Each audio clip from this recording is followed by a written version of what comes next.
ඔක මුල් කාලේ 26 කට එහෙම කිව්වනම් ඌ පිළිගන්නේ නැහැ. ඌ බය 17ක් 18ක් වැඩි කරන්න හදන්න එපා. මං හිතාගත්ත වචන සෙට් එක මට මෙතන කියන්න පුළුවන් කොල්ලෝ සෙට් එක විතරක් හිටියා නා. මම පෝල්ස් වගේක් දැම්ම ගිහිල්ලා බලන්න. උන්ට 100 බර ගාණක් කියන මොනවා වුණත් දන්නේ නැහැ දවස් ඔහේ ගියා කියලා. කරන මොහොතේ කරන වැඩේ හරියට කරන්න. නිකන් ඉන්නවනම් හරියට නිකන් ඉන්න. අර පැය 12ෙම ફોකස් එක අවුට් යන්නේ විනාඩි 5 ඇති. හැබැයි දැන් නම් ඉතින් ගෑල් ළමයි හිටියත් උන් ඊට වඩා හපන්.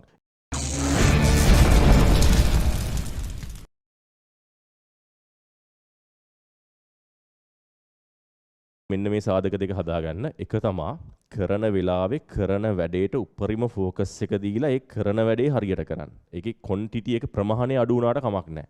ගෙදර ඉන්න දවසේ හරිද? ගෙදර ඉන්න දවසේ ඔයගොල්ලන්ට පැය 10ක් 12ක් පාඩම් කරන්න අවංකව පුළුවන් නේ. හැබැයි මේ පැය 12 10 පාඩම් කරන එක අර ගේම් ඕවර් ප්ලෑන් එකේ විදිහට ඒක පාඩම් කරාම වෙන්න ඕන. අවංක කැපකිරීමෙන්ම කරා වෙන්න ඕන. ඒක බය වෙන්න එක ලොකු කරගන්න හදන්න එපා. පැය 17ක් 18ක් වැඩි කරන්න හදන්න එපා. කරන එක උපරිම ක්වොලිටි එකෙන් කරන්න බලන්න. ඒ උපරිම ක්වොලිටි එක ගන්න නම් ඔයගොල්ලෝ ෆෝන් එක පැත්තකට දාන්න වෙනවා. ආයේ වෙන කිසිම කතාවක් නැහැ. ඒක මැනේජ් කරන්න try කරන්න එපා. මැනේජ් කරන්න බෑ. දැන් තේරිලා තියෙන්නේ. ඔක මුල් කාලේ 26 කට එහෙම කිව්වනම් ඌ පිළිගන්නේ නැහැ. ඌ බලනවා මැනේජ් කරන්න. පාඩම් කරනවා යනවා ෆෝන් එකත් පැත්තක තියන කොහොම හරි මැනේජ් කරන්න බලනවා. ඔයගොල්ලන්ට තේරෙන්නේ නැති දැන් ඒක මැනේජ් කරන්න අමාරුයි කියලා ගෙදර ගියපු ගමන් ෆෝන් එකේ බැටරියයි කැලිටි ඔක්කොම ගලවලා පැත්තකට දාන්න. ඒ විදිහට ඔයගොල්ලෝ ෆෝන් එක මැනේජ් කරන්න ඕන. නැත්තම් වැඩක් නැහැ මේ අවුරුද්ද ඔහේ යනවා කියලා දැනේ. දැන් 24 මම පෝල්ස් වගේක් දැම්ම ගිහිල්ලා බලන්න. උන්ට 100 බර ගාණක් කියන මොනවා වුණත් දන්නේ නැහැ දවස් ඔහේ ගියා කියලා. ප්‍රධාන හේතුව ෆෝන් එක. ෆෝකසින් අවුට් යාම.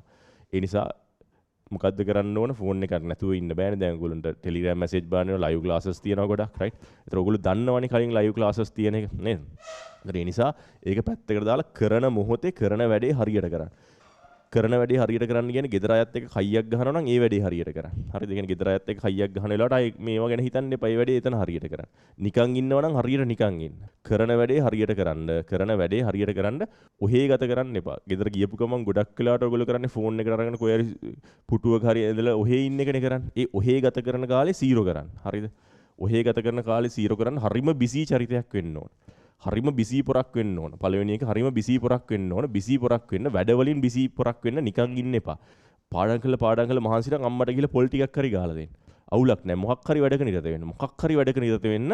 ඒ වැඩේ නිරත වෙන වැඩේ අධ්‍යාපනික වැඩක් නම් ඒක අර සතිය කලින් ප්ලෑන් කරන්න කිව්වේ. ඒ විදිහට ප්ලෑන් කරන්න.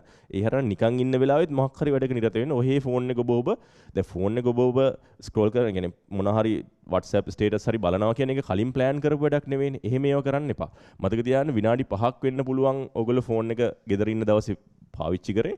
අර පැය 12ෙම ફોකස් එක අවුට් යන්නේ විනාඩි 5 ඇති. මේ විනාඩි 5 කියන එක ටයිම් එක අතින් ගොඩක් අඩු වුණාට පැය 12ෙම ફોකස් එක යන්නේ ඒක ඇති. රයිට්. ඒ නිසා ඒක එහෙම කරන්න. දෙවෙනි එක තමයි මෙන්න මේ concept එකේ ඉන්න පුළුවන් නම් මම අන්තිම අවුරුද්දේ හිටපු concept එක කියන්නේ රයිට්. මේ අන්තිම අවුරුද්දෙන් මෙරිට් රිසල්ට් එකට ගියා කියන්නේ ඉතින් ඒක හොඳ දෙයක්. දැන් හිතන්නකෝ අද ඔන්න 12ට ක්ලාස් එක ඉවරයි. අද මම ප්ලෑන් කරගෙන ඉන්නවනේ කරන්න යම් දෙයක්. ඊට පස්සේ ඔන්න දැන් 12ට ක්ලාස් එක ඉවරයි. ඔයගොල්ලෝ 12යි කාලේ විතර වෙද්දී හා ක්ලාස් එකේ ගිහලා සෙටල් වුණා. ඔයගොල්ලන්ට යටිහිතෙන් හිතෙනවා දැන් විනාඩි 45ක් විතර තියෙනවා අර ක්ලාස් එක පටන් ගන්නකම්. යටිහිතෙන් හිතෙනවා මොකක් හරි වැඩක් කරන්න ඕන කියලා. අද උදේ ක්ලාස් එකේ කරපු නෝට් එක පොඩ්ඩක් බලලා අඩුපාඩු ටිකක් ඒ කියන්නේ හයිලයිට් කරගෙන ඒක හදා ගන්න ඕන කියලා හිතෙනවා. ඒත් එක්කම හිතෙනවා. මෙතන නම් ගැලපෙන්නේ ඔය ගෙදර ගිහලා හොඳට ෆ්‍රෙෂ් පිට කරනවා. අරුම් බලන් ඉඳලා hina වෙයි. රයිට්. ඒ වගේ ඒත් එක්කම දේවල් ටිකක් හිතනවනේ ඒක කැඩෙන්න දේවල් ටික.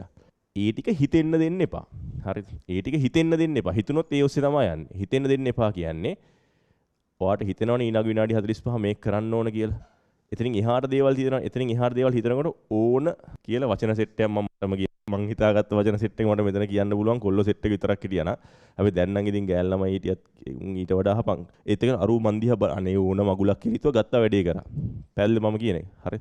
ඕන මගුලක් කිලිතුව ගත්තා වැඩේ කරා. ගෙදර යනකොට මහන්සි. පොඩි ඇලර්ට් එකක් ගන්න ඉතන පොඩ්ඩක් ෆෝන් එකට යන්න ඉතන අනේ ඕන මගුලක් කියලා පැත්තකට දැම්ම වැඩ කරා. පැහැදිලිද මම කියන්නේ? ඒත් එක්ක ඔයගොල්ලෝ හිතනවා දැන් මම මුලදී වැඩ කරේ නෑනේ මට කෙලවෙදි. ඉතින් කෙලවුණොත් කෙලවෙයි දෙවන මගුලක් කියලා වැඩ කරා. තේරෙනවද? ඉතින් කෙලවෙදි දැන් හිතලා වැඩක් ඈ. ඕන මගුල යන්න ඒකට තමයි ගට්ස් තියනවා කිය. මෙච්චර වැඩ කරලා F3ක්වත් අනේ ඕන. ඉතින් වර ආපු දෙන්. ඉතින් F3යි මොනව කරන්නද? රයිට්. ඉතින් ෆේල් ඉතින් මොනව කරන්නද? මැරෙන්නේ රයිට්. ඒ මං කියන එක දෙන්න. ඉතින් ෆේල් වුණා ෆේල් වෙයි. ඉතින් යකෝ මිනිස්සු ෆේල් වෙන්නේ නැද්ද? රයිට්. ඉතින් ෆේල් වුණොත් ෆේල් වෙයි. ඉතින් මේකේ බර ගන්න ඒ ගන්නවට වඩා B ගන්නවට වඩා C ගන්න ඒ ඔක්කොගේම එකතුවරත් වඩා ෆේල් වෙන්නේ. ඉතින් ෆේල් වෙච්ච ඉතින් රයිට්. ඉතින් බය වෙන්න එපා. බය තියෙන උඹලගේ රයිට්. යටි හිතට තේරෙනවනේ බං මෙහෙම වැඩ කරපු එකෙක් එහෙම ෆේල් වෙන්නේ නැහැ. ස්වභාව ධර්මයේ එහෙම වැඩ කරන්නේ නැහැ. දැන් මේ මොහොතේ ඉඳලා පටන් ගන්න. මේ මොහොතේ ඉඳලා පටන් ගන්න ට්‍රැක් අවුට් යනකොටම ඕන කියලා වචන දෙකක් හිතුවා වැඩේ කරා. පැහැදිලිද? එතකොට දැන් ටාගට් එක ප්‍රශ්න කරන්නත් හිතෙන්න පුළුවන් ඔයගොල්ලන්ට. ඇත්තටම මේක කරන්න ඕනද මට? ඊට වඩා හොඳයි පොඩ්ඩක් රඟපාන්න ඉගෙන ගන්නවා. රයිට් එහෙම හිතෙන්න පුළුවන්. හරි ඒක ගොඩාක් වෙලාවට හිතනවා නම් පොඩ්ඩක් කණ්ණාඩි ඉස්සරහා ගිහිල්ලා බැලුවාම තේරෙයි ඒක ගැලපෙන්නේ නැහැ කියලා. හරිද? නෑ එහෙම තේරෙයි. හරිද? එහෙම නැතුව ඒක එහෙම කණ්ණාඩි ඉස්සරහා ගිහිල්ලා බලන්න කලිමුත් රයිට් රඟපෑවා නම් හොඳයි කියලා හිතන අන්නේ ඌන මේක පස්සේ රඟපානවා කියලා රයිට් පැත්තකට දැම්ම වැඩේට අවධානය යොමු කරා. අර ඔයගොල්ලෝ බලලා තියෙනවද Lord of the Rings film එක? ඒකේ අර මුද්දරන් යන එකාට අර ඇහැ යොමු වෙනව නේද? අන්න ඒ වගේ මුළු ලංකාවේ මැස් මේ අවුරුද්දේ ඔයගොල්ලෝ වෙත යොමු වෙලා තියෙන්නේ.